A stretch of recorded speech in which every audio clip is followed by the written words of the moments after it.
Hello, বেশ কিছুদিন ধরে একটু ব্যস্ত থাকার কারণে সেই রকমভাবে কোনো ভিডিওই এডিট করা হচ্ছিল না।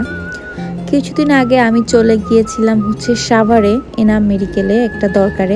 ওখানে আমার ছোট ভাই পড়ে, তো ওদের ক্যাম্পাসটা একটু ঘুরলাম, দেখলাম ক্লাসরুমগুলো অনেক সুন্দর।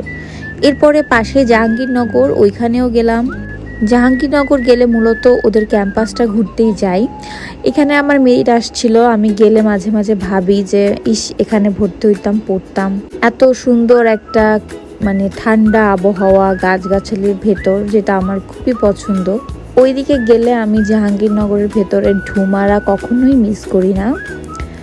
এরপরে দেখলাম এখানের পুকুরে এই সময়টায় অনেক সুন্দর পদ্ম ফুল ফোটে। এখানে অনেক পাখিও আছে, ডিম পাড়ে, তাদের বাচ্চা হয়।